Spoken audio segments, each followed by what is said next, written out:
I am Elijah Vance, 35 years old, and I am the financial secret my family both depends on and despises.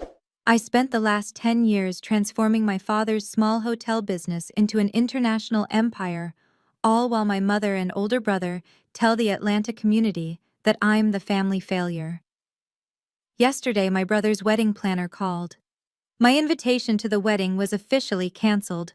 My mother Denise still demanded to keep the $100,000 deposit I had paid for the event. I told the planner to cancel the entire wedding. She gasped, "But sir, you're not the groom," I calmly replied. "No, but I own the venue, the catering company, and the entire hotel chain they booked for the guests." Before I continue this story, let me know where you are watching from in the comments below. Hit like and subscribe if you have ever been the only capable person in a family that refuses to see your worth. The morning started just like any other. I was in my penthouse office high above the Atlanta skyline where I run EV Enterprises. To the world, it's a private equity firm specializing in luxury hospitality. In reality, it's the corporate name I use to manage the Vance Hotel empire, the legacy my father left me much to the horror of my family. I was reviewing the architectural drafts for our new London expansion when my private line rang. I didn't recognize the number, but my assistant patched it through. The caller ID read Chloe, Royal Weddings. I knew exactly what this was about. My older brother Marcus was getting married in 3 weeks. "Mr. Vance." The voice on the other end was trembling. "This is Chloe. I'm the planner for your brother's wedding at the Vance Majestic." I leaned back in my chair and swiveled to face the window. "Go ahead, Chloe. I've been expecting this." She paused, clearly thrown off by my calm. "Oh. Well, sir, I have to make a very difficult call. Your mother, Mrs. Denise Vance, just got off the phone with me. She has instructed me to officially cancel your invitation to the wedding." I watched a hawk circle the building far below, feeling nothing but a cold, familiar calm. This was the game my family played. "I understand," I said simply. Chloe seemed to panic at my lack of response. "Sir, that's not the worst part." I waited. "Mrs. Vance also instructed me to keep the $100,000 deposit you paid for the venue and catering. She said you had already told her it was a gift to the family and that the funds should now be managed by your brother Marcus for all remaining expenses." I almost laughed. "Of course she did." Chloe continued, her voice rushing. "Sir, I can't legally do that without your written consent, but she is threatening to ruin my business if I don't comply. She said you were unreliable and that she was taking over. I don't know what to do." Here it was. The final move in their decade-long chess game of humiliation. They didn't just want to erase me, they wanted to rob me on the way out. "Chloe," I said, finally letting the ice into my voice. "You are the planner for the Vance Hayes wedding, correct? At the Vance Majestic Hotel." "Yes, sir, that's right." "Good," I interrupted. "Now I want you to open your email. I am sending you my actual contact information.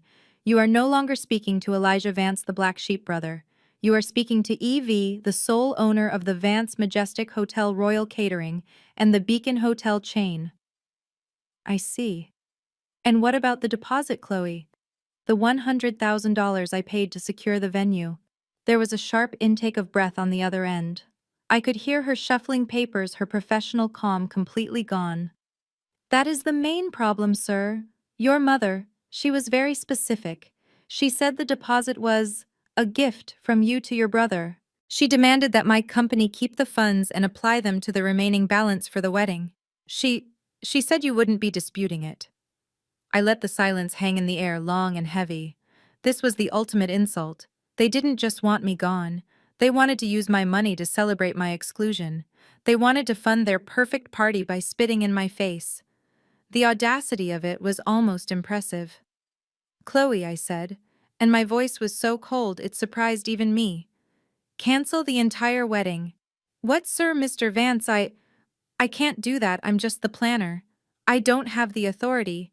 You're not the groom or the bride. No, I am not. But I am the owner of the Vance Majestic Hotel. I am also the owner of Royal Catering. And I am the CEO of the Beacon Hotel chain where your 200 guests are booked. You will cancel every single one of those reservations. Immediately. And then you will send my mother and my brother the full cancellation bill. Am I clear? I heard a small choked sound from her end. Yes.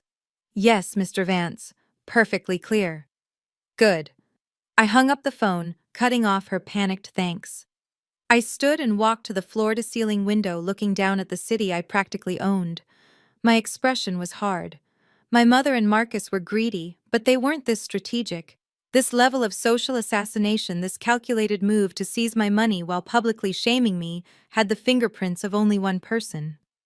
My brother's ambitious old money fiancée, Dr. Becca Hayes. She had just made the biggest mistake of her life. My jaw was still tight as I turned from the window. My gaze landed on the single photograph I kept on my desk. It was me, 10 years younger, standing with my arm around my father, David Vance. We were on the roof of our first hotel, the Atlanta flagship, the city sprawling out behind us. He looked so proud. My father, the man who was a legend in the black business community, the man who built an empire from a single struggling motel, the man who saw me not just his son but his successor. The memory of his will reading 10 years ago came flooding back. The tension in that stuffy law office was so thick I could barely breathe. My mother Denise sat in the front row, dressed in expensive black, looking more annoyed than heartbroken. My older brother Marcus sat beside her, checking his watch every 5 minutes, acting as if this was just a formality before his coronation. The family lawyer, Mr. Henderson, finally cleared his throat and began to read. He went through the small bequests: the house to my mother, the lake cabin to my aunt, a few small stipends to cousins. Then he reached the final page. And now, he said, regarding the controlling interest in Vance Premier Holdings. Marcus visibly straightened his tie, a small smug smile playing on his lips. My mother looked at him with pure adoration. Mr. Henderson continued. And all controlling shares of Vance Premier Holdings, including all hotel properties, restaurant chains, and related assets shall be bequeathed in their entirety to my youngest son, Elijah Vance. The air in the room cracked. My mother Denise shot to her feet, her black veil trembling. What? She screamed, the sound bouncing off the polished wood walls. What did you just say? Mr. Henderson just looked at her over his glasses, his face impassive. David must have been sick, she shrieked, turning to my brother Marcus. He was out of his mind. Marcus, he was senile. Elijah, he's just a boy, a 25-year-old child who knows nothing. Marcus stood up, his face a mask of purple rage. He pointed a shaking finger at me, the one who was still seated, the one who was still quiet. This is absurd, he yelled. It's a joke. I am the eldest son. I worked with Dad. I went to business school just like he wanted. He gestured wildly at me. Elijah. He was off, finding himself. He spent the last 5 years cleaning toilets and parking cars in Dad's hotels. He knows nothing about running a corporation. This is an insult. He's right, my mother chimed in, rushing to Marcus's side as she always did. Marcus is the face of this family. Elijah is... He's a behind-the-scenes person. He's not a leader. I finally stood up. My legs felt steady, even as my heart hammered against my ribs. I looked at my brother, then at my mother. He was not senile, I said, my voice quiet but cutting through their hysterics. And he knew exactly what he was doing. What would you know? Marcus sneered. You were too busy scrubbing floors to understand finance. I know that Dad wanted his successor to understand the business from the ground up, not just from the boardroom, I said. He sent you to Wharton. He sent me to work.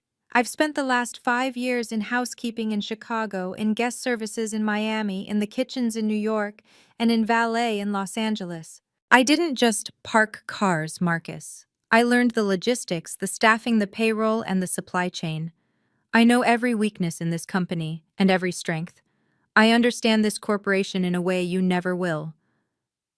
My mother looked at me as if I had grown a second head. You will destroy everything David built, she declared, her voice rising again. You will run his legacy into the ground with your big ideas and your understanding of maids. I will not stand for this. I will never ever accept this, Elijah. You hear me, never. I didn't have to wait long. My phone, which had been silent for exactly 90 seconds, lit up again. The caller ID simply read Mother. I let it ring 3 times, took a slow breath, and answered, putting it on speaker. Elijah Vance, what have you done? Her voice was a shriek so high and sharp that it almost distorted the speaker. I could picture her perfectly standing in her immaculate white kitchen, clutching her pearls with one hand and the phone with the other, her face contorted in outrage.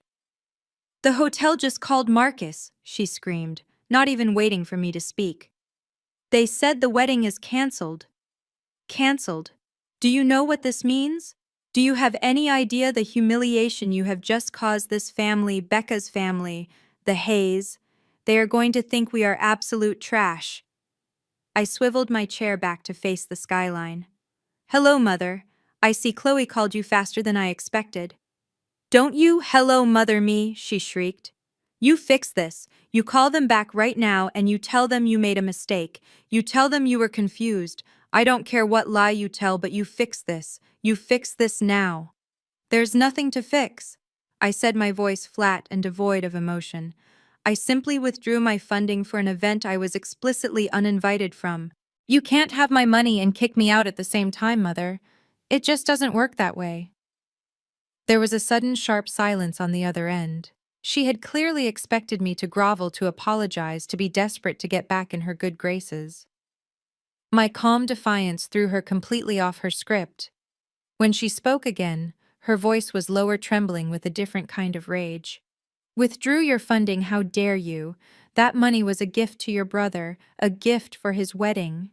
It stopped being a gift, I replied, the moment you and Becca decided to steal it while simultaneously erasing me from the guest list. You can't demand a gift, Mother. This is jealousy, Elijah, she hissed. It has always been jealousy. You couldn't stand to see your older brother finally get the spotlight he deserves. You couldn't stand that he is marrying into such a prominent family while you do whatever it is you do, hiding in that office all day. You had to ruin it for him. Mother, I said, cutting her off. The conversation is over. The wedding is canceled. You and Marcus can figure out how to pay for a new one yourselves. But you will not be using my hotels, my catering, or my money. You ungrateful child, she stammered, completely losing control. You are trying to embarrass me. You are trying to embarrass your brother in front of Becca. No, I said. You did that all by yourselves. You just never thought you'd be the one to pay the bill. I hung up the phone while she was still yelling my name. I knew this was far from over. This was only the beginning. I buzzed my assistant. Sarah, hold all my calls. Except for my brother. I have a feeling he'll be calling next.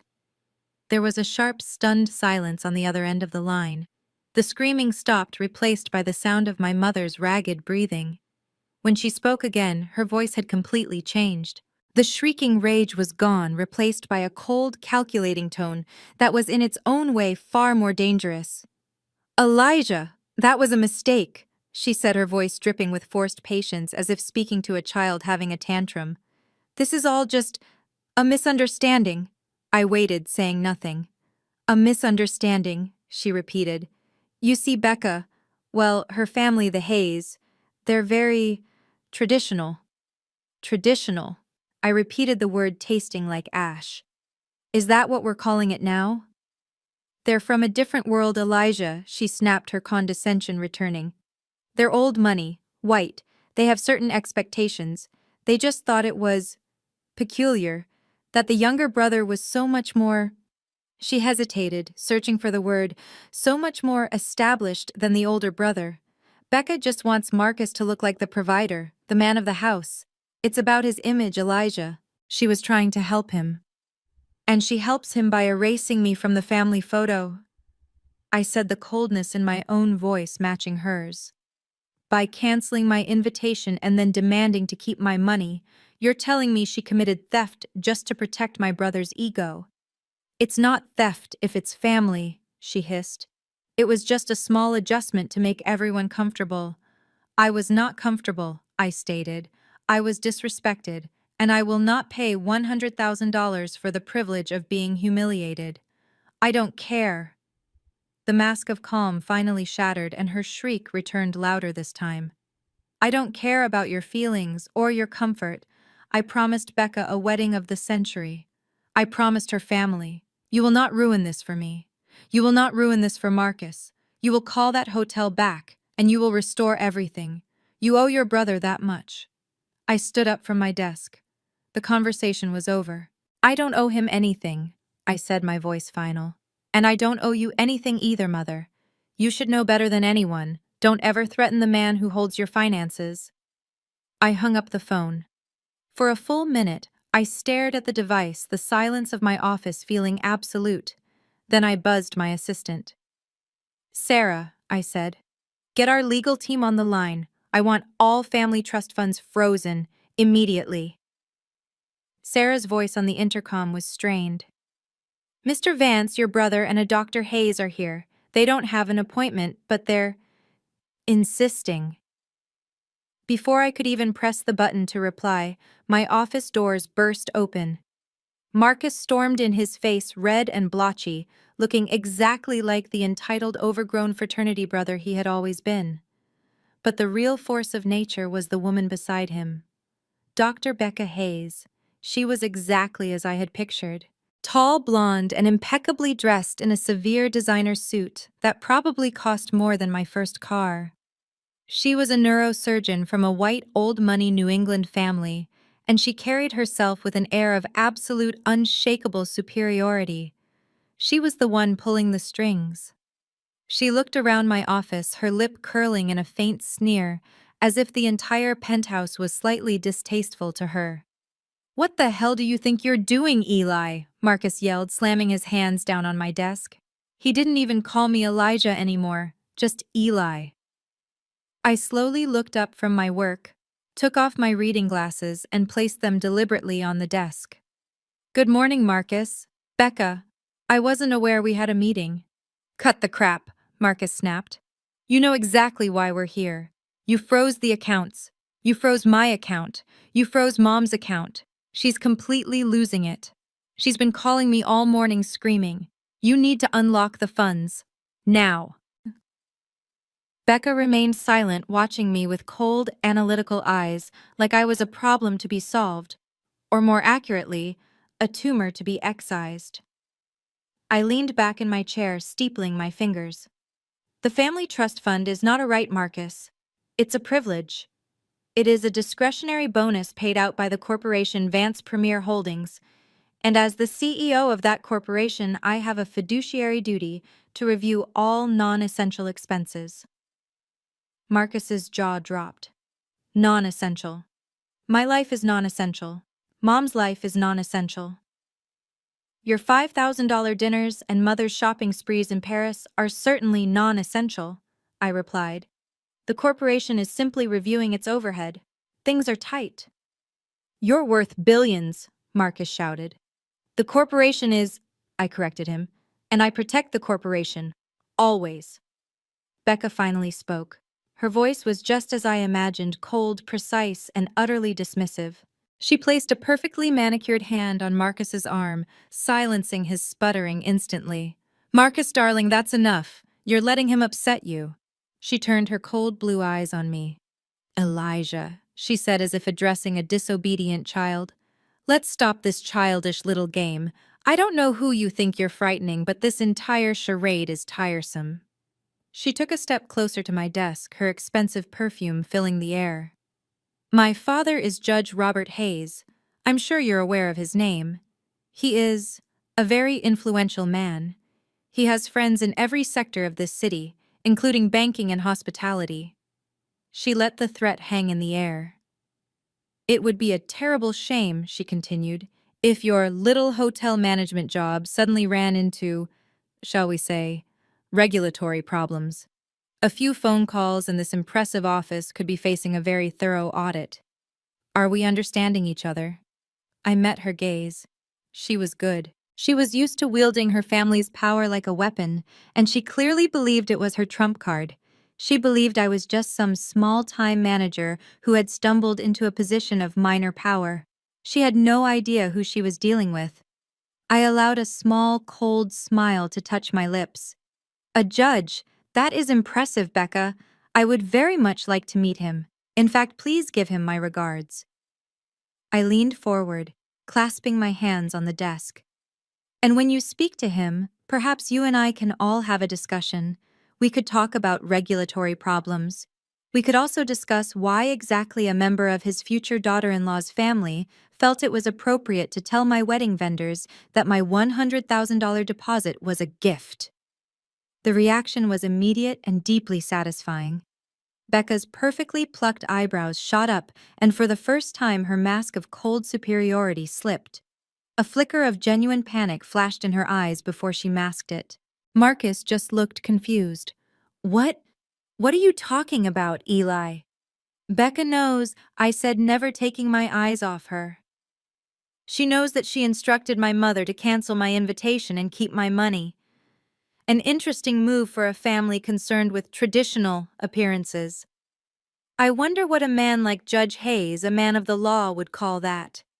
It sounds an awful lot like fraud. Or perhaps just common theft. Becca's face went pale. She had underestimated me. She thought I was just the family ATM, the black sheep to be fleeced and discarded. She never imagined the ATM would have a backbone. She never imagined the ATM owned the entire bank. She stammered. You wouldn't dare. Dare what, Becca? I asked softly. Protect my assets or tell the truth. You've come into my office, threatened my business, and defended the theft of my money. You have exactly 1 minute to leave before I have you escorted out. Becca's mask of calm finally cracked her face, flushing a deep, angry red. She looked at me not as a future family member, but as an obstacle. She spat, her voice shaking with a rage that contorted her perfect features. You think you're so clever, don't you? Sitting up here in your glass tower pulling your little strings, you are nothing. She laughed, a sharp, bitter sound that echoed in the quiet office. You're just a spoiled little boy who was handed an empire he didn't earn. You've never worked for anything a day in your life. You are not a Vance. You're just the family accountant. She grabbed Marcus's arm, pulling him forward as if presenting a prize. This, she declared, is the face of the Vance family. This is the man who carries the legacy. The one who went to the right schools, who knows the right people, who has the charm and the respect of the community. He is the one who deserves to be in charge. She turned her venom back to me, her eyes narrowing. And you're just a walking ATM. A bitter, jealous little man sitting on a pile of money you don't deserve. You're lucky we even let you pay for things. It's the only value you have. Marcus, emboldened by his fiancée's passionate defense, swelled with indignation. He stepped forward, puffing out his chest. Becca is right, Eli, he sneered, using the diminutive name I despised. She's 100% right. You've always been jealous of me, he continued, his voice rising as he fed off his own manufactured victimhood. You were jealous when we were kids because I was the athlete. You were jealous because I was the popular one, the one Dad always brought to the club, the one everyone liked. He jabbed a finger in my direction. You were just the weird, quiet kid in the background, always counting your pennies, always hiding in Dad's shadow. And you're still in his shadow. You didn't earn this company, he gave it to you. And this whole pathetic tantrum. It's just because I'm marrying a brilliant, powerful, beautiful woman and you have no one. You're trying to sabotage my happiness because you're bitter and alone. I let the accusation hang in the air, the silence in my office absolute. The sound of Marcus's heavy, indignant breathing was the only thing I could hear. Then I laughed. It was not a warm laugh. It was cold, sharp, and utterly devoid of humor. It was the sound of a cable that had been stretched taut for 10 years, finally snapping. I stood up slowly, walking around the edge of my desk until I was standing directly in front of them. Marcus, my successful brother, had to tilt his head back slightly to meet my gaze. Becca, for the first time, took an involuntary step back.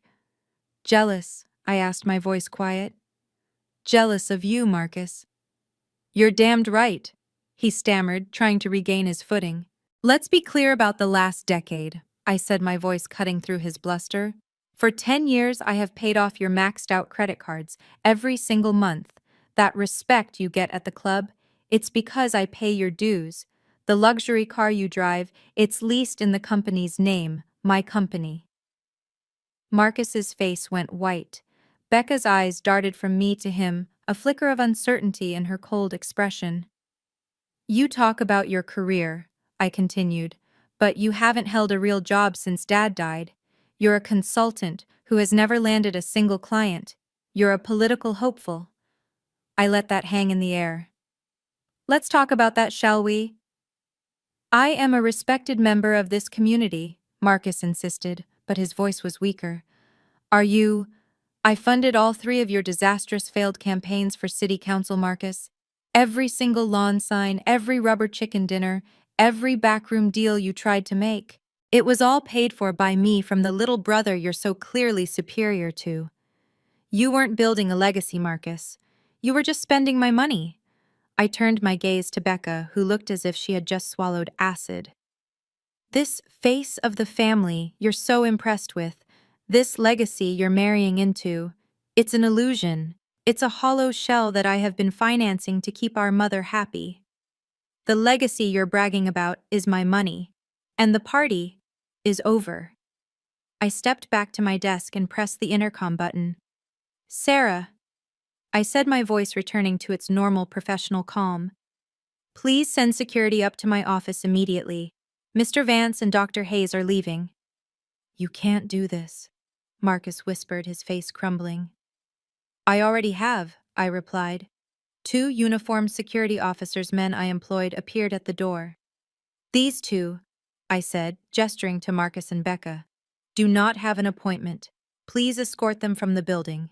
Marcus and Becca stood frozen in sheer, unadulterated shock. The reality of their situation was finally dawning on them. They had threatened the wrong man. They had tried to steal from the man who owned the entire bank. Being thrown out of my office was not an end for them. It was simply the start of a new strategy. Marcus and my mother Denise were humiliated, furious, and for the first time, powerless. They couldn't touch my money. They couldn't challenge my legal authority. So they went for the only thing they had left: my reputation, my father's name. In the tight-knit world of Atlanta's Black high society, legacy and reputation are everything. My father, David Vance, wasn't just a rich man. He was a pillar of the community, a major donor to the church, and a benefactor for countless scholarships. As his widow, my mother still wielded immense social influence. She sat on the boards of 3 major charities and had the ear of every influential pastor and community leader in the city. And she began to poison them one by one. She didn't make public statements. She was too smart for that. She did it through tearful private phone calls to her circle. I could picture her perfectly, dabbing at her eyes with a lace handkerchief, her voice trembling. "Oh, Pastor Allen," she'd say, "I'm just so worried about Elijah. The pressure of running the company, it's gotten to him. We've discovered irregularities, money missing from the family accounts. He's not himself." Marcus played his part too. He'd sit at the country club bar sighing heavily. "I'm not saying my brother is stealing," he'd tell his golfing buddies. "I'm just saying I'm having my own lawyers look into where the family trust fund has gone. He's locked us out completely." The narrative was brilliant. It painted me as the ungrateful, unstable son who was not only hoarding his father's legacy, but actively embezzling funds from his poor, grieving mother and his deserving older brother. It painted them as the victims. The whispers started. I was too busy running a global corporation to notice at first. I just knew that calls that were usually returned in an hour were now taking a day. People who always greeted me warmly at the club suddenly seemed to be in a hurry. The campaign was working. My mother and Marcus had successfully branded me as a thief in my own community. They were systematically destroying my father's name in their desperate attempt to regain control. The first official blowback came not from a lawyer, but from someone far more important. My phone rang on a Thursday afternoon with a name that made me sit up straight: Aunt Janine. Janine wasn't my aunt by blood. She was my father's oldest and closest friend, his sister-in-arms, as he had always called her.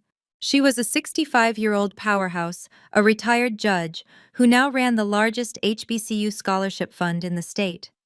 My company was that fund's primary corporate sponsor. She was, in short, the conscience of Atlanta's black elite, and she did not suffer fools.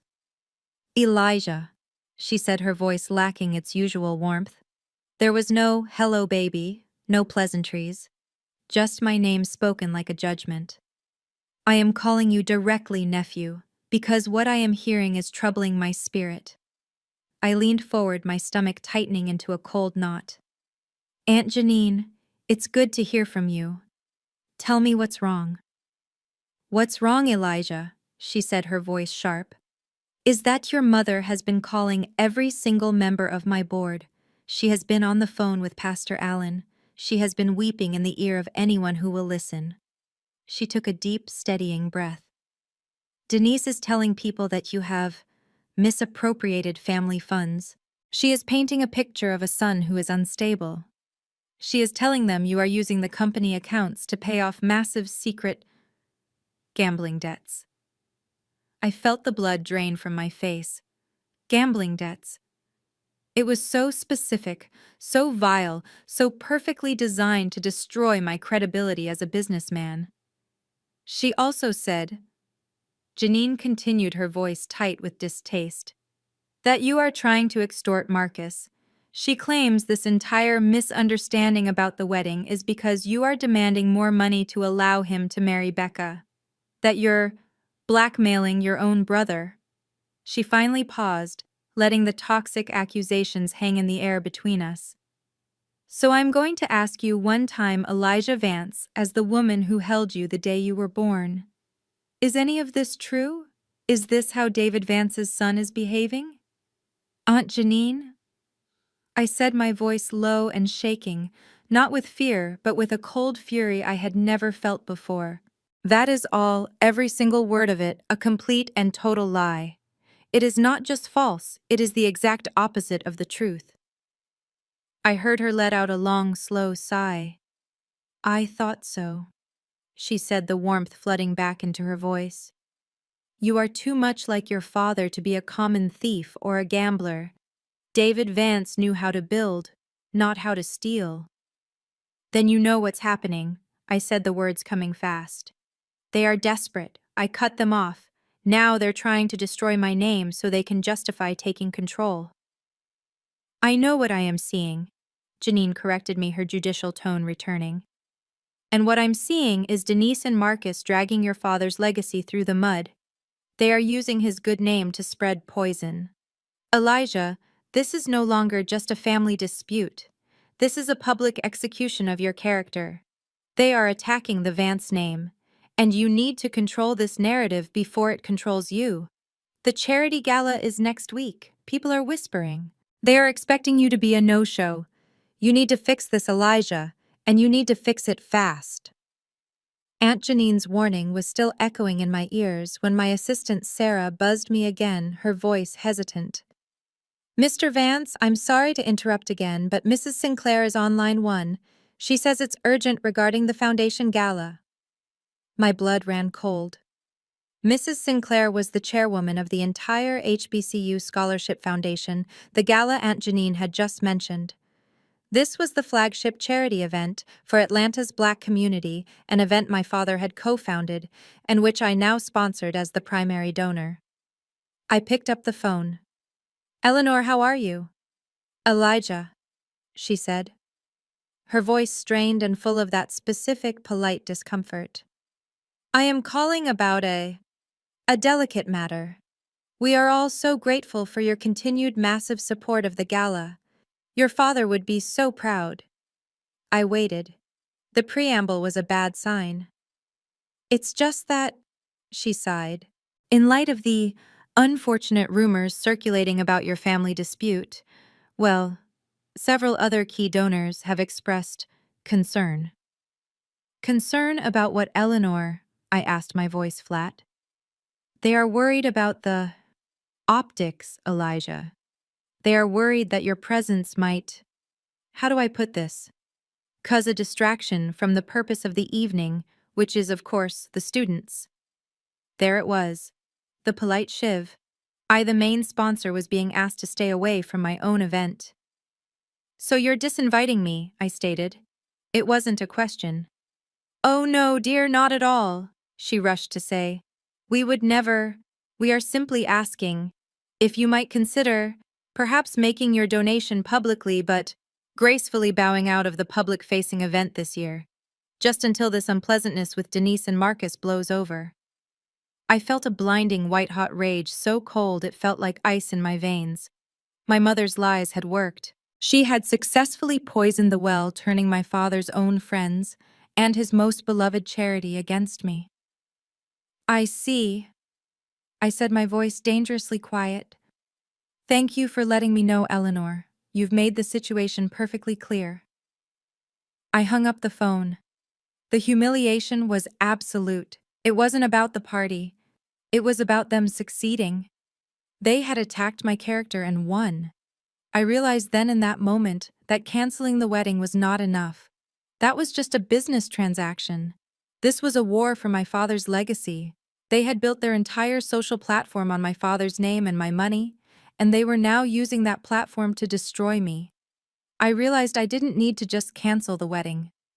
I needed to burn their entire platform to the ground. I sat in my office, the silence heavy, the echo of Mrs. Sinclair's polite dismissal ringing in my ears. Disinvited. From my father's own charity. They had pushed me too far. They had backed me into a corner, thinking I was just a checkbook they could close. They mistook my patience for weakness. They mistook my silence for surrender. They thought they were attacking my character. They forgot I had the power to attack their entire way of life. I pressed the intercom. Sarah, get Mr. Henderson and the entire legal team on a conference call. Now. Less than 2 minutes later, my speakers crackled to life. Elijah, what's wrong? It was Henderson, my father's old lawyer, the man who had read the will and now managed my corporate legal. Gentlemen, I said, my voice low and steady, we are changing strategy. The defensive posture is over. We are going on offense. I could hear the shuffling of papers on the other end. What do you need, Evie? First, I said, I want a full forensic audit of every single dollar that has left the Vance Family Trust, my mother's personal stipend accounts, and my brother's corporate expense account for the past 10 years. Every single cent. Elijah, Henderson started. That's a massive undertaking. I don't care. I cut him off. I want to know every 5-star hotel, every leased car, every business dinner in Paris. My family has been using my father's legacy as their personal piggy bank, while simultaneously trying to destroy my reputation. Tearing me down is an expensive hobby. I want to know exactly what it cost me. We'll start immediately, Henderson said, his voice now firm. What's second? Second, I continued, I want a deep background investigation on Dr. Becca Hayes. Not her medical credentials, I'm sure those are pristine. I want everything. I want her financial history. I want to know about her family's old money.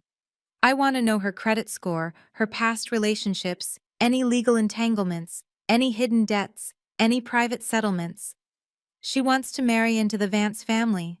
I want to know exactly who we are welcoming. I want to know what skeletons she has, and I want to know where every single one of them is buried. There was a pause. Son, Henderson said, this is no longer about a wedding, is it? No, I replied, looking at my father's photograph. This is about protecting his name, whatever it takes. The call from Henderson came less than 24 hours later.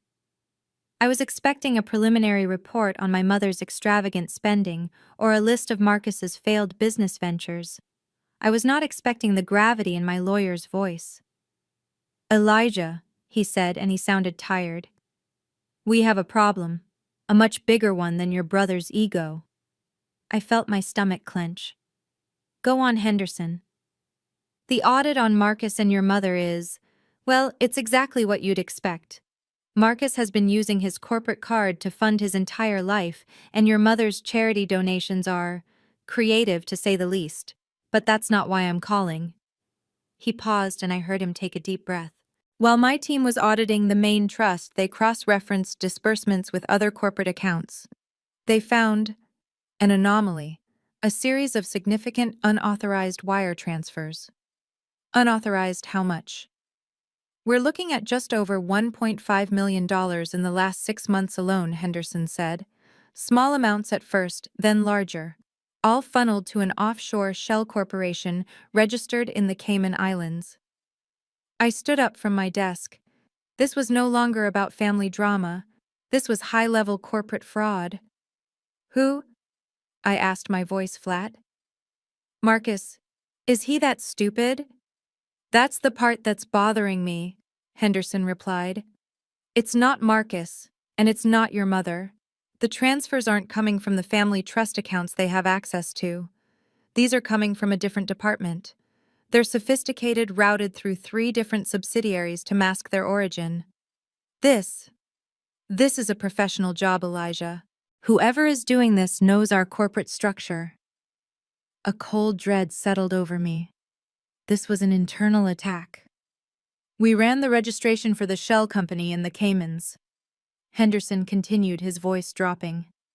"It's listed under a generic holding name, but the financial director who signed off on the initial wire transfers, the internal executive who approved them." "Who was it?" I demanded.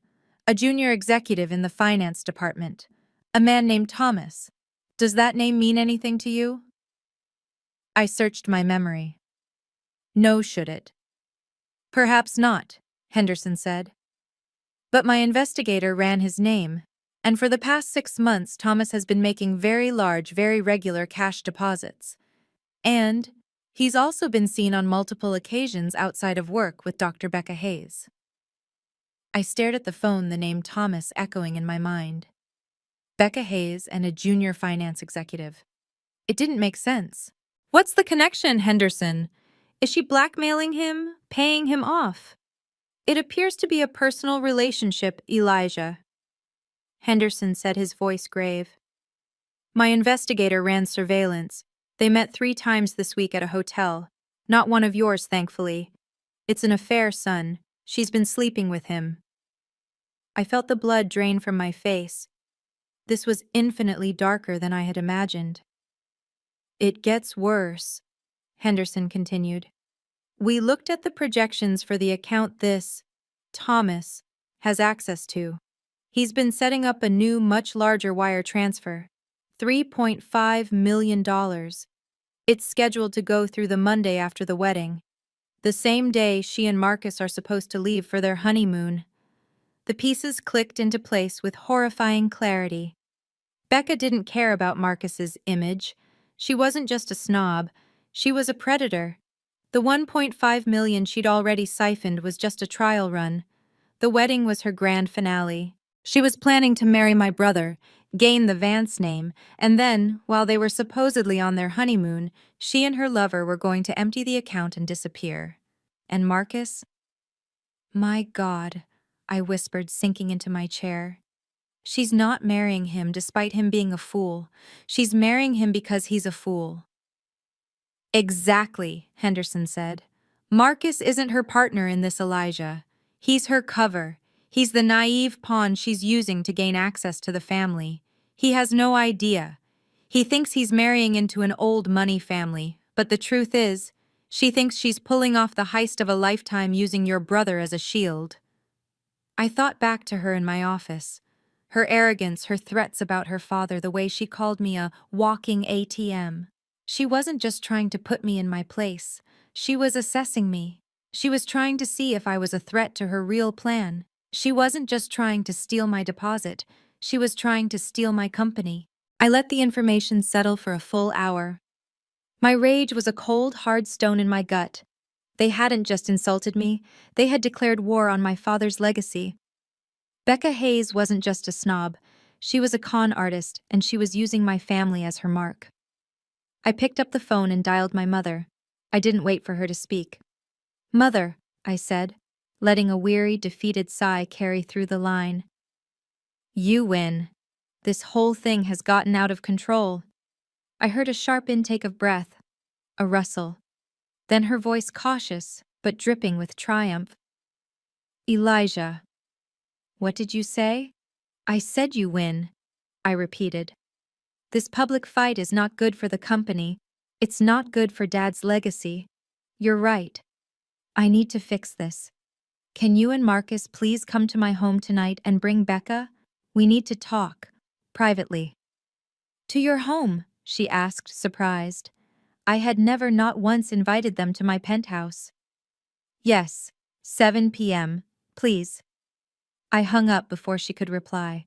The trap was set. At exactly 7 o'clock, my private elevator chimed. My assistant Sarah led them in. Denise, Marcus, and Becca. They stopped just inside the foyer, looking around my home with ill-concealed astonishment. The penthouse was a 2-story expanse of glass and steel with an unobstructed view of the entire Atlanta skyline.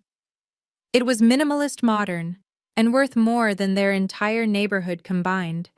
I saw Becca's eyes widen just for a second. This was real wealth, not the leveraged house of cards life she was marrying into. Denise recovered first, her face settling into a mask of smug pity. "Oh, Elijah," she said, gliding into the room as if she owned it. "This is nice. A bit cold, but nice. I see you've been comfortable, while the rest of us have been worried sick." "Yes, Mother, please sit." I gestured to the sprawling white sofa. They arranged themselves. Marcus, puffing out his chest, sat next to Becca, who crossed her legs elegantly, looking like a queen holding court. Denise sat opposite them, looking like the victorious matriarch. "Well," Denise said, picking an imaginary piece of lint from her sleeve, "I'm glad you've finally seen reason, Elijah. This whole episode has been so draining. The calls I've had to make, the damage control. It's been exhausting." "Yes," Becca chimed in, her voice smooth as silk. "My father was very concerned. He was just about to make some calls regarding your hotel's compliance issues. But I suppose we can put that on hold now that you're being reasonable." Marcus, as always, just echoed them. "Yeah, Eli, you really messed up. But we're a family. We can fix this. You just have to listen to us from now on." They were so sure they had won. They thought the smear campaign had worked, that I was coming to them hat in hand begging for forgiveness. They had no idea they had just walked directly into the executioner's chamber. I let them enjoy the view for a moment, letting the silence and the sheer scale of my home do the talking. Finally, Denise sighed, a theatrical sound of profound disappointment. "Elijah," she began, "I am so glad you've finally come to your senses. This mess you've created, it has been so damaging." I just looked at her. Damaging, Mother. "Of course," she said, aghast. "The calls I've had to field, the whispers. Aunt Janine is furious with you. Pastor Allen is deeply concerned. You've been slandering your own brother Elijah. You've made this family look unstable. Public opinion is not kind to people who air their dirty laundry, and frankly, it's not good for your business." Becca, who had been inspecting a piece of modern art on the wall, turned. She gave me a small, tight smile that didn't reach her eyes. "What your mother is saying, Elijah, is that we are all relieved you're ready to fix this. Marcus and I are prepared to accept your apology." Marcus, sitting beside her, just nodded, looking smug. "That's right, Eli. An apology. A public one." Becca continued, taking over the conversation. "We've spoken to Chloe. She is of course devastated by your unprofessionalism, but she is willing to reinstate the vendors for a fee. The wedding will proceed as planned." "I see." I said, my voice quiet. An apology. Yes, Becca said as if it were obvious. And of course, a gift. A substantial wedding gift. To compensate for the emotional distress and the trouble this has all caused. The original 100,000 was a deposit. We feel an additional 200,000 as a proper gift would show your goodwill and sincerity. She smiled again. We are a family after all. We can be forgiving. All you have to do is make this right. They were so arrogant, so sure of themselves. They had come into my home after attempting to rob me and destroy my name, and were now demanding more money as an apology for me catching them. I let the silence stretch. I looked at Marcus, my weak brother. I looked at Denise, my calculating mother. And I looked at Becca, the viper I had let into our house. I let out a long, slow breath as if I were truly defeated. You're right, I said, my voice barely a whisper. You're right. This has gone too far. The public opinion, I can't have that. I looked up, meeting their triumphant gazes. Fine.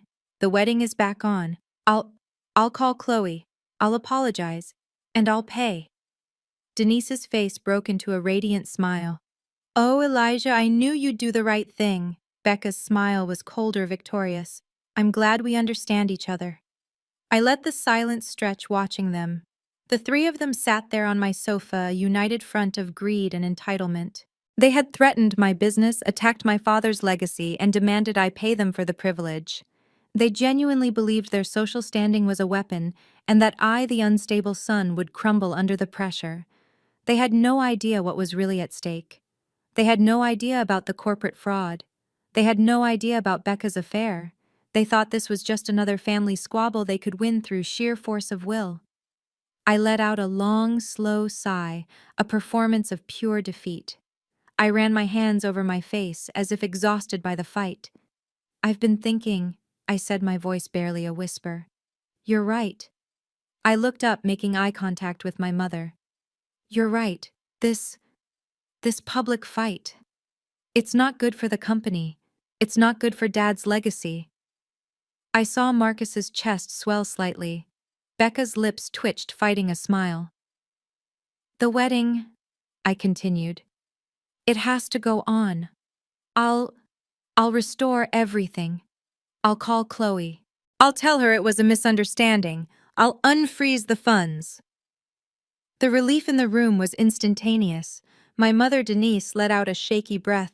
She seemed to have been holding her hand, flying to her chest. Oh, Elijah, thank God, I knew you'd see reason. Marcus visibly relaxed, leaning back into the cushions. He shot a smug, victorious look at Becca, as if to say, See, I told you he'd fold. And Becca? Becca just smiled. It was a small, cold, triumphant smile. The smile of a predator that has just successfully cornered its prey. She had won. The walking ATM was back online. I'll even cover the apology fee Chloe will probably charge, I added, making my voice sound weak, resigned. And, as for the wedding gift, Becca, what you mentioned, that will be fine. Well, it's about time, my mother said, her relief instantly replaced by her familiar condescending tone. You've caused this entire family so much stress, Elijah. I hope you've learned your lesson. We can't just have you flying off the handle like this. You have responsibilities. Yes, Mother, I understand. Good, Becca said, standing up, her victory complete. Then it's settled. We'll expect Chloe's confirmation by the end of the day, and we'll see you at the rehearsal dinner, Elijah. Don't be late. They walked out of my home victorious. They thought they had just won the war. They didn't realize they had just walked into it. The moment the elevator doors closed, my expression turned to stone. The trap was set. Now I just had to prepare the bait. I let them get all the way to the elevator before I called out, "Wait!" They turned Becca's hand impatiently, holding the elevator door open. Her expression was one of pure annoyance, as if I were a doorman who had forgotten to tip her. What now, Elijah? My mother sighed. One last thing, I said, walking slowly back into my living room. I retrieved a thin, leather-bound folder from my desk drawer. Since we all agree this can't happen again, this public fighting, it's bad for the family name, bad for business. I held up the folder. I had my lawyers draft a new family agreement. A final one. To protect Dad's legacy, as you're so fond of saying, Mother. Becca's eyes narrowed instantly. She was sharp. I'll give her that. She was the only one who smelled a trap. What kind of agreement? She asked, her voice suspicious. A simple one, I said, feigning casualness. It just makes our current arrangement permanent. It legally transfers the Atlanta house to you, Mother, free and clear. It's yours. No strings. My mother's eyes widened. The house was worth $4 million. For Marcus, I continued, it transfers full, independent control of his personal trust. No more oversight from the corporation. It's his money to do with as he pleases. Marcus looked at Becca, his eyes bright with greed. This was everything they wanted. In exchange, I said, finally getting to the point, it simply requires all three of you to sign, acknowledging that this is a final settlement of Dad's estate. It releases me and Vance Premier Holdings from any and all future financial obligations. No more stipends, no more emergency bailouts. You get your assets, and I get my piece. It just tidies everything up legally. That's, Marcus started, clearly thrilled. That's more than fair. Yes, my mother agreed, stepping forward eagerly. That's exactly what your father would have wanted. A clear division. Only Becca hesitated. I don't know, she said slowly. My father should probably review this. Why? Marcus snapped, suddenly terrified she would ruin this for him. It's exactly what we've been fighting for. He's giving us the house and the trust. It's a win, Becca. Just sign it. He's right, darling, Denise urged, seeing her financial security within reach. Don't complicate this. It's a simple agreement. He's finally being sensible. Becca looked from Marcus's greedy face to Denise's desperate one. She was trapped. To refuse now would be to expose her own lack of faith in Marcus, to reveal her own hidden agenda. She was being pressured by the very people she was planning to betray. With a tight, forced smile, she relented. Fine. If it makes everyone feel secure, fine. I laid the document on the hall table and handed them my pen. One by one they signed. Denise with a flourishing, triumphant signature. Marcus with a hasty scrawl, eager to get his hands on the money. And finally Becca, her signature a sharp, angry slash. They had just signed their own death warrant. They just didn't know it yet. The moment the elevator doors slid shut, the mask of the defeated son vanished. I walked back to my desk, my face set like stone. I picked up the phone and dialed Chloe, the wedding planner. Chloe, it's Elijah Vance. Mr. Vance. She sounded terrified, as if expecting me to sue her. I'm so sorry about the confusion, your family. The family misunderstanding has been resolved, I said, cutting her off. The wedding is back on. I need you to reinstate every vendor. Oh, she sounded stunned. Thank God. Yes, of course, sir. Right away. I'll call the hotel and the caterer. No, I said. You'll do more than that. I am restoring the event, but with several changes. First, the venue. They are no longer just using the main ballroom. I want you to book the grand terrace and the adjoining rose garden as well. I want fountains. I want excessive floral arrangements. Money is no object. Sir, that's an additional $50,000. Second, the catering. I continued, ignoring her. The standard menu is cancelled. You will contact Royal Catering and arrange for the Prestige package. That includes the full caviar bar, the lobster tail option for all 200 guests, and the Dom Perignon champagne tower. I want it to be memorable. But Mr. Vance, A third the guests. Dr. Hayes' immediate family, Judge Hayes. I want them moved from the standard guest block. You will put them all in the executive suites at the Beacon, and as for the bride, Becca, you will upgrade her to the presidential suite at the Majestic for the entire week, complimentary, of course. Chloe was completely silent, clearly reeling from the sheer unnecessary expense. Sir, she finally stammered, the new total. This is almost double the original budget. I am aware, I said. Send all invoices directly to my corporate office marked Family Legacy Project. I want my mother and brother to see exactly how generous I am being. I want them to have the wedding of the century they promised her. Yes, sir, she said, her voice now filled with awe. I'll get right on it. I hung up the phone. I wanted them arrogant. I wanted them drunk on their victory. I wanted Becca to feel so secure in her new position, so confident that she had won, that she wouldn't think twice about making her final fatal move. I turned to my computer where my security team had just uploaded a new file. It was a surveillance report. The trap was set. Now I just had to watch the Viper walk into it. My generosity was the perfect cover. While my family was busy celebrating their supposed victory and ordering caviar, my internal security team led by my head of security, Russo, was working in the shadows. Russo was a man I had hired away from the Secret Service, and he was worth every penny. His team didn't just watch, they documented everything. She's sloppy, Mr. Vance, Russo reported to me in a late-night call, his voice a gravelly whisper. She thinks because she's smart, everyone else is stupid. She's not using burner phones, she's using an encrypted messaging app, but our man on the inside, Thomas, isn't as careful. Thomas, the junior finance executive. Russo's team had been on him 24/7.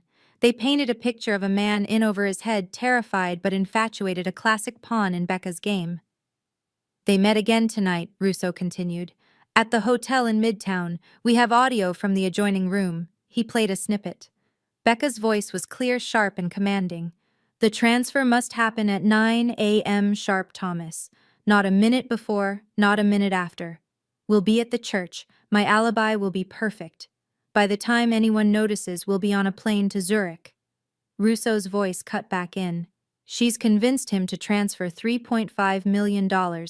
He's set up the wire protocols hidden inside a vendor payment file for the new London hotel. It's set to auto-execute. She's brilliant, I'll give her that, but she's also arrogant. You have the bank codes, you have the account numbers in the Caymans, I stated. We have everything, Russo confirmed. Photographs of their meetings, transcripts of their messages, a full profile on Thomas, including the $500,000 condo she's already bought for him in cash, likely from the first $1.5 million she siphoned. We have the entire conspiracy from start to finish. I looked at the file on my desk. It was now 3 inches thick. The evidence was irrefutable. She wasn't just planning to steal from me, she was planning to frame my brother's new management for the loss and disappear with her lover. What are your orders, Mr. Vance? Russo asked. We can have the police pick her up right now. We can stop the transfer. I thought for a moment. No, that was too easy. A quiet arrest wouldn't teach my family the lesson they needed to learn. No, Russo, I said, my voice cold. You don't do anything. You let the transfer protocol stand. You let them think they are getting away with it. I want her to walk down that aisle. I want her to stand at that altar thinking she's just won. My next call was to Aunt Janine. Auntie, I said, all warmth and sincerity. I was devastated by the call from Mrs. Sinclair. But I understand. The foundation my father loved must be protected from gossip at all costs. I want to clear the air. Would you, Mrs. Sinclair, and the executive board be my guests for a private dinner tonight at the Majestic? I want to discuss the future of my family's sponsorship. She was hesitant, but I was persuasive. She couldn't refuse a meeting with her largest donor. That evening I had them seated in the private wine cellar of the Majestic. The air was tense. Mrs. Sinclair looked incredibly uncomfortable, clearly expecting me to pull my funding and threaten them. Aunt Janine just watched me, her expression unreadable. Thank you all for coming, I began, raising a glass of water. I know there have been vicious rumors circulating about me spread by my own family. I understand the board's difficult position regarding the gala. I hold no ill will. Mrs. Sinclair let out a small, relieved sigh. In fact, I continued, I believe that in times of family crisis, our commitment to the community must be stronger than ever. My father believed that, which is why I've asked you here tonight to announce that I am doubling my annual contribution to the HBCU Scholarship Fund, effective immediately. The entire table gasped. The new donation was in the millions. Elijah, Aunt Janine said, her eyes wide. That is astonishingly generous, especially now. It's because of now that I'm doing it, I said. I have only one condition, this donation, this family legacy grant. I don't want to announce it at the gala. I feel that's no longer the right place given the circumstances. Mrs. Sinclair's face fell, thinking she had offended me after all. Instead, I said I want to announce it at my brother's rehearsal dinner 2 nights from now. It will be a surprise, a way to show the community and my family that the Vance legacy of giving is stronger than any petty gossip. I would like all of you, the board, to be there as my honored guests when I make the announcement. They were speechless. Not only was I not angry, I was increasing my donation and publicly sharing the credit with them. Elijah, Mrs. Sinclair said, her voice thick with emotion. That is the most honorable thing I have ever seen. We would be privileged to attend. I smiled. The bait was taken. I had just secured the most respected members of Black Atlanta as witnesses. They thought they were coming to see an act of unparalleled generosity. They had no idea they were about to be the front row for an execution. The rehearsal dinner was held in the Majestic's private Versailles ballroom. I had made sure it was breathtaking. The room was draped in white silk with thousands of orchids hanging from crystal chandeliers. A string quartet played softly in the corner. The air smelled like old money and expensive perfume. It was a perfect picture of two powerful families joining. On one side of the room you had the Hayes family. Judge Robert Hayes, Becca's father, sat at the head table like a king, his face stern and unimpressed, as if this entire opulent display was merely adequate. Becca, my sister-in-law-to-be, was radiant, moving between tables, her laughter light and practiced. She was the perfect bride, the master of ceremonies. On the other side, you had my family. My mother Denise was fluttering around Judge Hayes like a nervous moth, laughing too loudly at his jokes, desperate for his approval. My brother Marcus stood by the champagne tower, already on his third glass, regaling Becca's younger cousins with stories of his influence in Atlanta. And then there was my table tucked near the front. My guests, Aunt Janine, Mrs. Sinclair, and the executive board of the HBCU Scholarship Foundation. They sat with a quiet dignity, observing the scene clearly separate from the giddy tent celebration. They believed they were here for a surprise charity announcement. I walked in, and for a moment the room seemed to pause. Elijah, darling, my mother rushed over, grabbing my arm. Her smile was wide and brittle. You're here. Come, you simply must say hello to Robert. Judge Hayes has been so looking forward to meeting you. She dragged me over to Becca's father. Judge Hayes, I said, extending my hand. A pleasure. I'm Elijah Vance. The judge looked me up and down slowly, his eyes cold. He shook my hand briefly. Ah, yes. The hotel manager.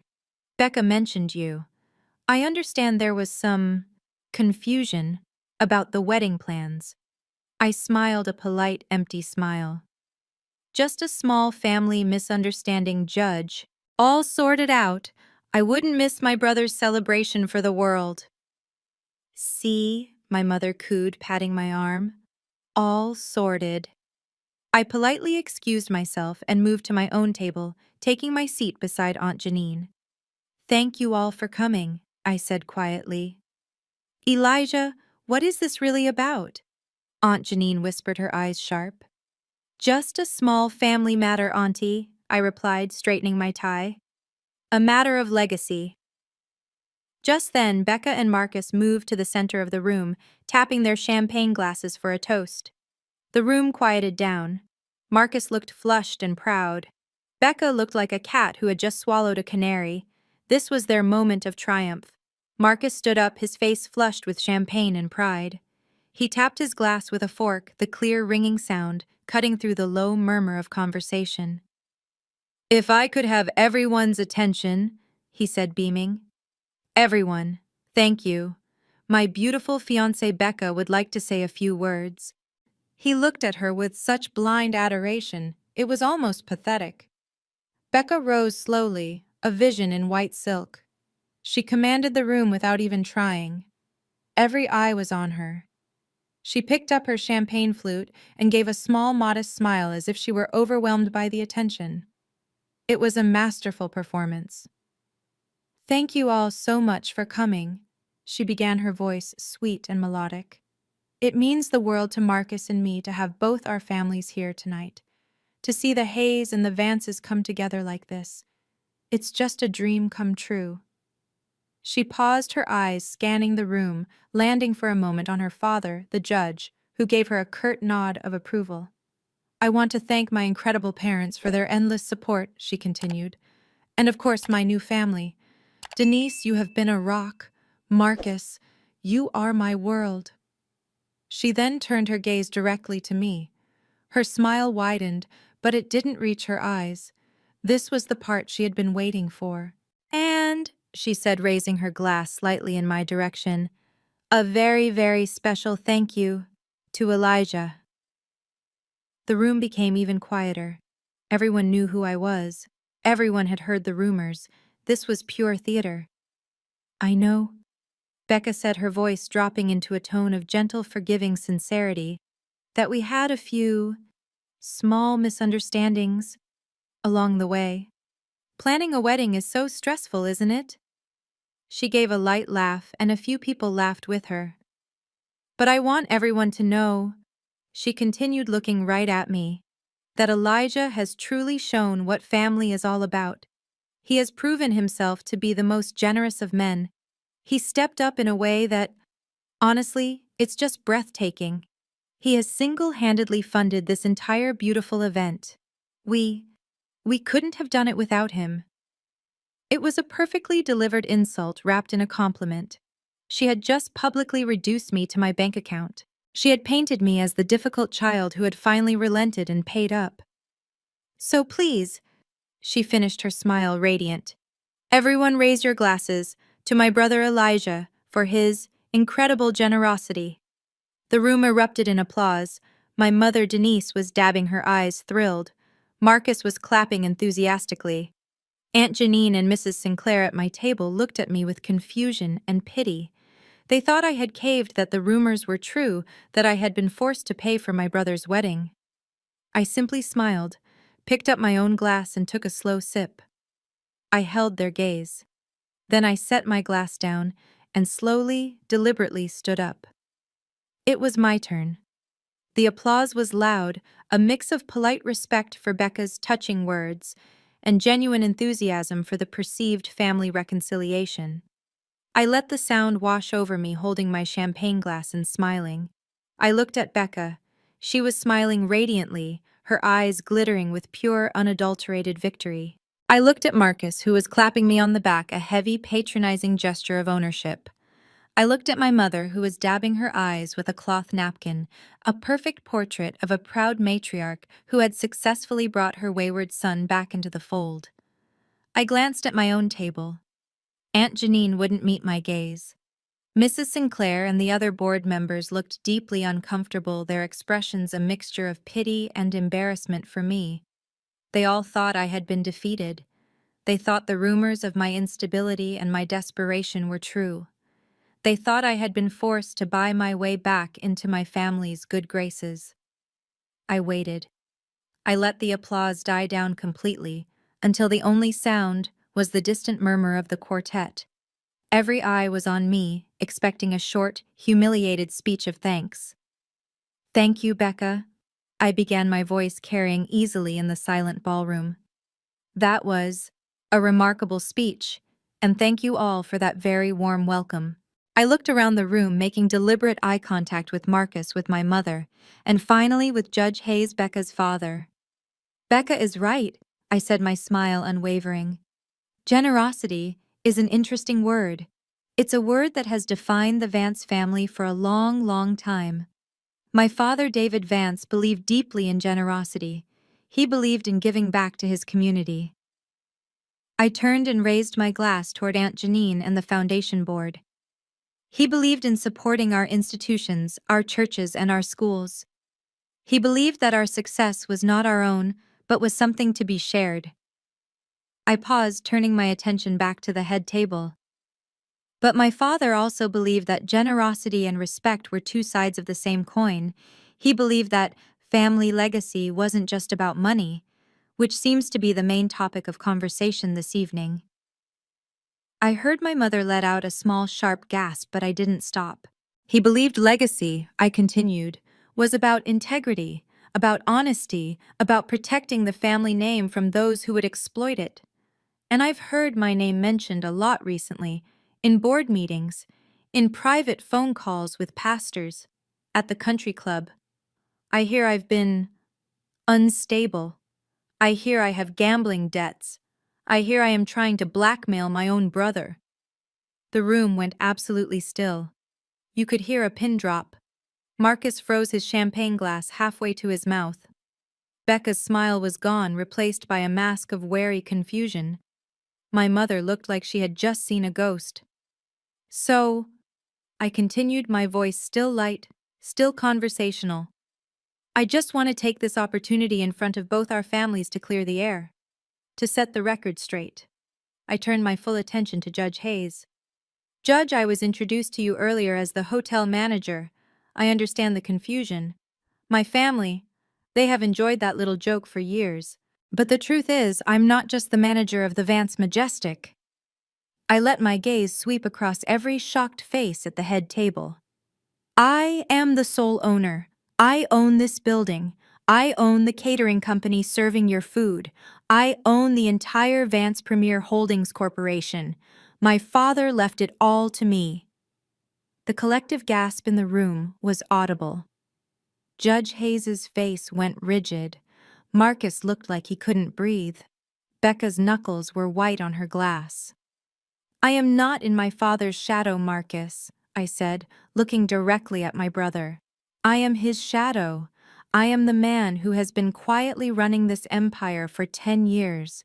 And I am the walking ATM that Becca so accurately described in my office. I have been funding this entire family, including the life you've been passing off as your own. I stood up slowly, picking up my own champagne glass. The applause for Becca died down, replaced by a tense, expectant silence. Every eye in the ballroom was on me. They were waiting for me to be humiliated, to be grateful, to be small. I smiled. It was a calm, pleasant smile. Thank you, Becca, I said, my voice carrying clearly in the stillness. What a truly generous toast. I'm touched. I let the word generous hang in the air for just a moment. You're right, I continued.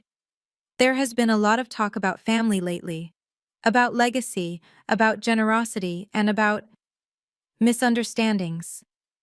My gaze swept the room, pausing on my mother's tight smile, on Marcus's smug expression, and settling for a moment on Judge Hayes, who looked at me with an expression of mild, dismissive curiosity. Judge, I said, addressing him directly, when I was introduced to you earlier, I believe you referred to me as the hotel manager. I understand the confusion. My family has enjoyed downplaying my role for many, many years. It's been a long-running joke. I took a sip of my champagne. But I'm here tonight to set the record straight, because my father, David Vance, did not raise me to be a liar, and he did not raise me to tolerate being lied about. I set the glass down. The truth is, Judge, I don't just manage this hotel. I let that simple statement settle. The air in the room felt electric. I saw Becca's smile falter just slightly. I own it, I said. The silence that followed was absolute. A fork clattered against a plate somewhere in the back. I own this building, I continued, my voice becoming stronger, clearer. I own the Royal Catering Company that is serving your delicious food. I own the Beacon Hotel chain where all of you are staying. In fact, I own all of it. The entire corporation my father built, Vance Premier Holdings. He left it all to me 10 years ago. I turned my gaze from the judge to my stunned family. And in those 10 years, I said, looking right at my mother and brother, I haven't been failing or hiding. I've been working. I've taken the 8 domestic hotels my father left me, and I've grown this company into a global empire. We now have 50 international properties from London to Tokyo, with 2 more opening this quarter. The room was completely, utterly frozen. Denise and Marcus looked like they had been struck by lightning. Their faces were pale, their eyes wide with disbelief and a dawning, sickening horror. The walking ATM they had tried to swindle the family failure they had disinvited wasn't just successful, he was the entire bank. I let that fact sink in, watching the color drain from my mother's face. Marcus looked like he was choking. Becca's eyes were darting between me and her father, her expression hardening into pure fury. And during those same 10 years, I continued turning my attention to my brother. While I was building that empire, I was also graciously funding your lifestyle, Marcus, and yours, Mother. I looked at the shocked faces of Aunt Janine and the board members. You see, my family has been enjoying the fruits of my labor, all while telling the entire community that I was the failure, that I was unstable, that I believe the word was, struggling. I then turned back to Marcus, who looked physically ill. Every maxed-out credit card, every failed political campaign, every down payment on every luxury car you've ever leased, Marcus. That was my money, not family money, my money. You haven't just been living off Dad's legacy, you've been living on my paycheck. This is an outrage, my mother Denise finally stammered, finding her voice. Elijah, how dare you? This is a private family matter. You made it a public matter, Mother, I countered. When you told Pastor Allen I was a gambler, you made it a public matter when you had your friends at the foundation disinvite me from the gala. You made it a public matter when you tried to steal my $100,000 deposit after kicking me out of this wedding. A low murmur rippled through the room. Judge Hayes stood up. His voice was cold, and it was not directed at me. It was directed at my brother. Marcus, he said, his voice dangerously low. What is he talking about? You and your mother both told me explicitly that you were the one running this corporation, that you were the head of the Vance family. Marcus opened his mouth, but no sound came out. He looked desperately at his mother, then at Becca. Dad, Becca started. Dad, this is just... He's lying. It's a power play. He's lying. Marcus finally choked out, his voice cracking.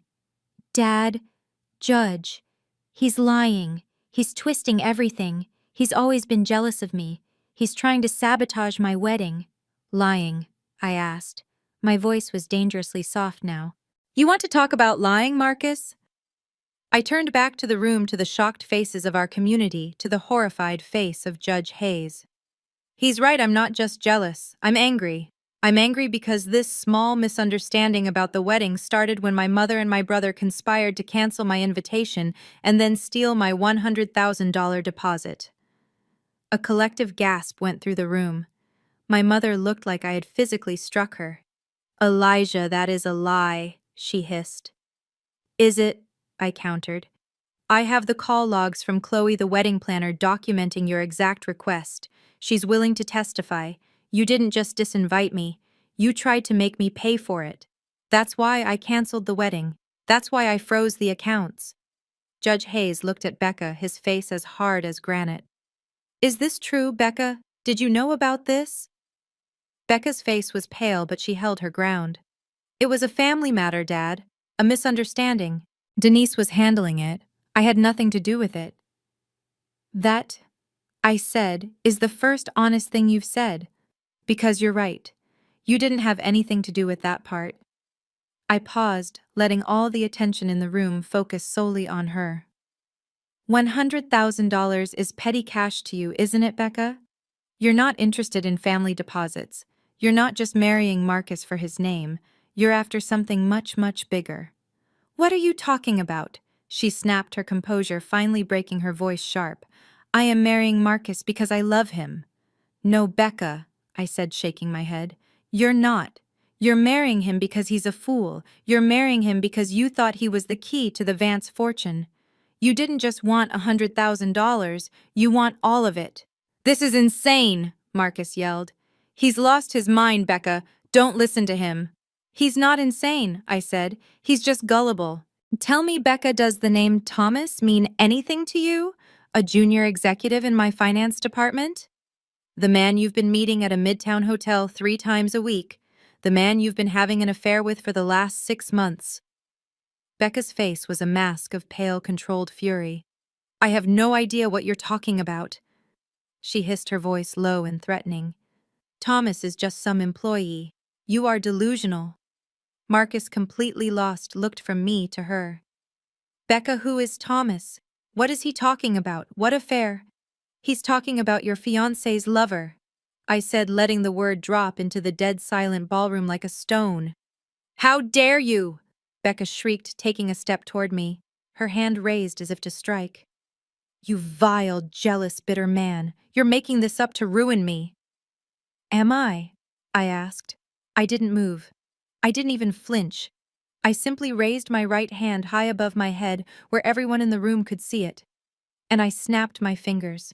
It was a single sharp sound that echoed in the vast room. On cue, the grand double doors at the far end of the ballroom burst open, crashing hard against the walls. Every head in the room, including Judge Hayes's, whipped around in shock. 2 uniformed officers from my corporate security team, Russo and Davis, stepped just inside the room. They were large, imposing men, both ex-military, and their faces were impassive. Following directly behind them was my lawyer Henderson, holding a thick leather briefcase. But it was the man between the security officers that held the room's attention. He was young, perhaps late 20s, dressed in a wrinkled, expensive-looking suit. His face was ashen, slick with a film of cold sweat. He was trembling so hard he could barely walk. It was Thomas, the junior finance executive. What? What is this? My mother Denise whispered, clutching her pearls. Elijah, what is the meaning of this? I didn't answer her. I watched Becca. She didn't move. She didn't breathe. It was as if she had been turned to stone. All the blood had drained from her face, leaving only her bright, terrified eyes. She knew exactly what this was. Russo and Davis wordlessly escorted Thomas to the center of the room, right in front of the head table. They placed him there like an exhibit and then flanked him, cutting off any possibility of escape. Elijah, Judge Hayes demanded, his voice booming with judicial authority. You have 10 seconds to explain this. This circus. Who is this man? This judge, I said, my voice cutting through the silence, is the evidence. This is the man Dr. Becca Hayes has been sleeping with for the past 6 months. This man, I said, my voice cutting through the silence, is Thomas. And yes, Judge, he is Dr. Hayes's lover, but he is also a co-conspirator. Conspirator? Judge Hayes boomed, his eyes narrowing. That is a very serious allegation, Elijah. You had better be able to prove it. Oh, I can, I said. I find it fascinating, don't you, that a junior finance executive suddenly found $1.5 million to buy a new condo, in cash. The exact amount, coincidentally, that was siphoned from my corporation's offshore accounts over the last 6 months. Becca, who had been frozen, finally found her voice. This is insane, she yelled, her voice breaking. It's a lie. He's trying to frame me. Am I Becca? I asked. Or were you and Thomas just getting started because my security team, who, by the way, are not the buffoons you seem to take them for, have a very interesting file on your honeymoon plans? I turned to my brother. Marcus, did she tell you about the other transfer? The big one? Marcus just stared blankly, the color completely gone from his face. This loving couple, I said to the room, gesturing from Thomas to Becca, has been systematically draining my company, and they had a final transfer scheduled. $3.5 million, set to execute tomorrow morning at 9 a.m., right after you signed the marriage certificate, Marcus. I let that sink in. I watched my brother's eyes fill with a sickening, dawning comprehension. She wasn't marrying you, Marcus, I said, my voice softening just a fraction. She was robbing you. She was robbing us. She thought she was marrying into a rich family, but in reality she was just a common thief using you as her key to the vault. You weren't her husband. You were just her alibi. Lies! Becca shrieked, lunging forward, but the security officers blocked her path. He's making it all up. There's no proof. Thomas, tell them he's lying.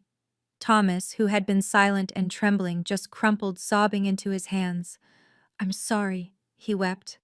I'm so sorry. She made me do it. That's not proof, Becca screamed at her father. He's weak. They're conspiring against me. Proof, I asked. You want proof? I nodded to Henderson, my lawyer. He pressed a button on a remote.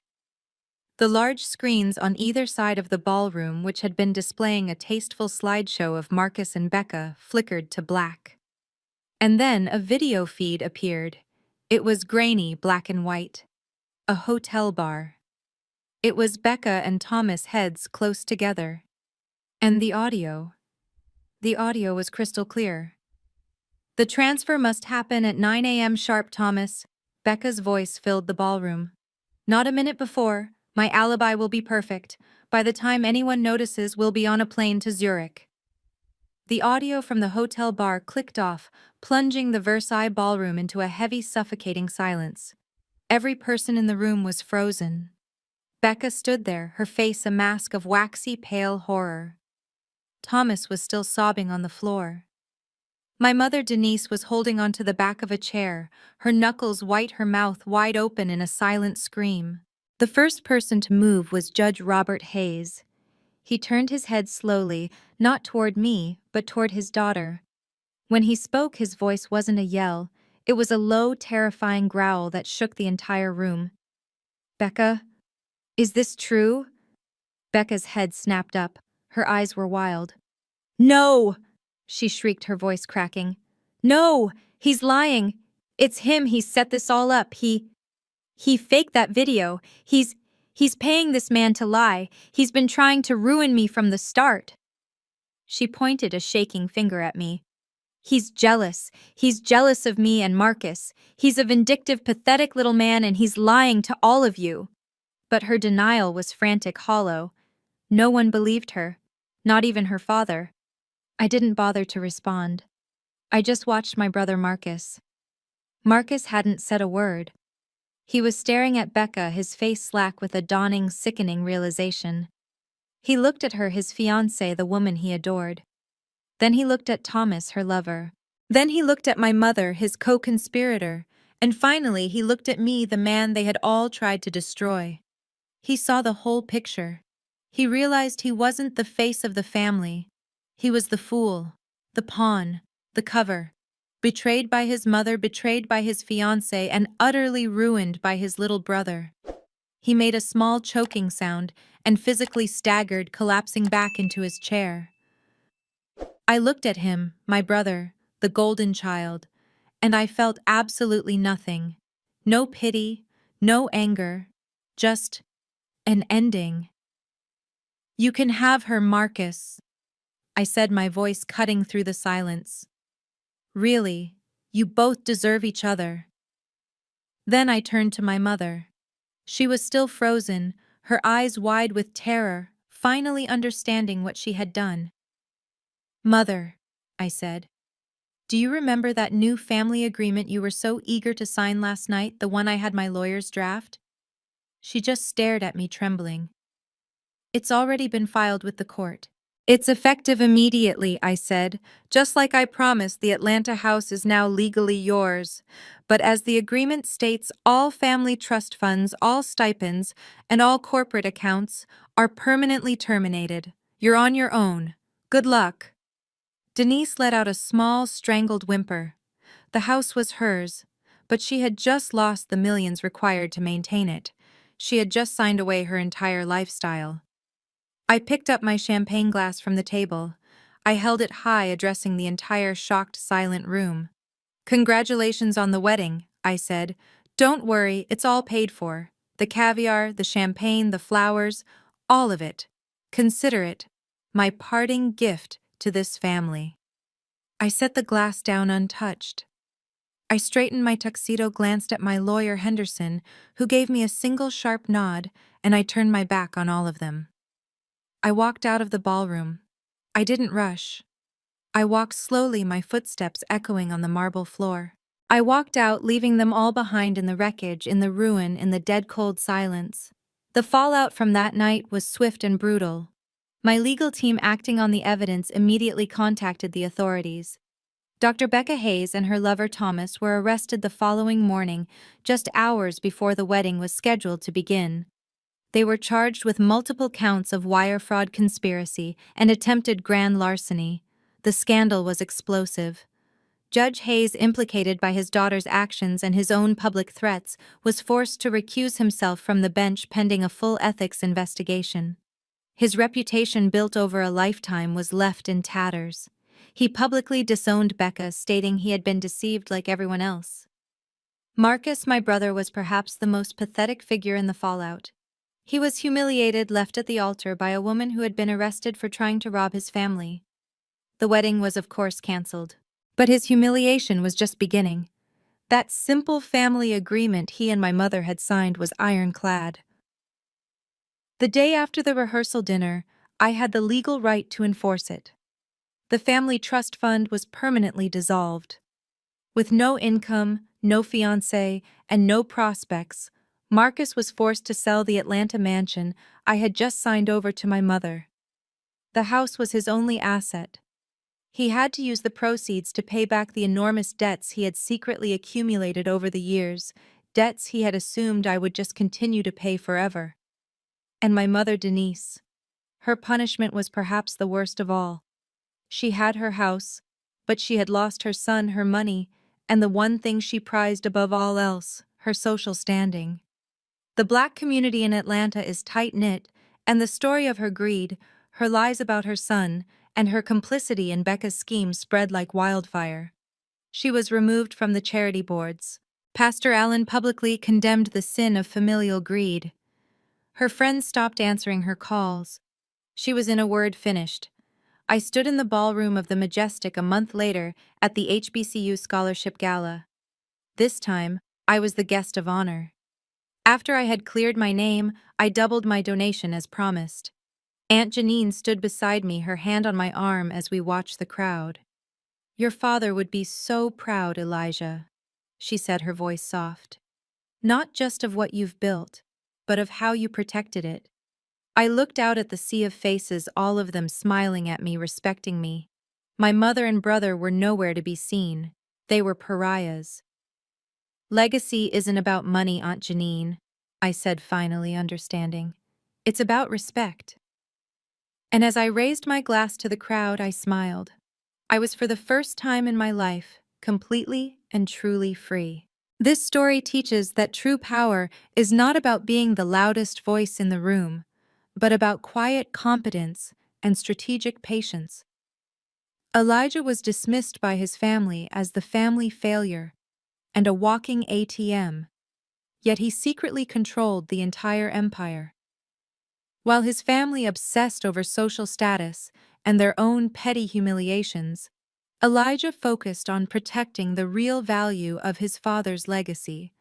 The ultimate victory wasn't just exposing their greed, it was proving that those who underestimate you rarely understand the true source of power.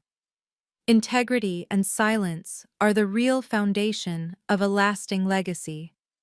Have you ever had to prove your worth to a family that underestimated you?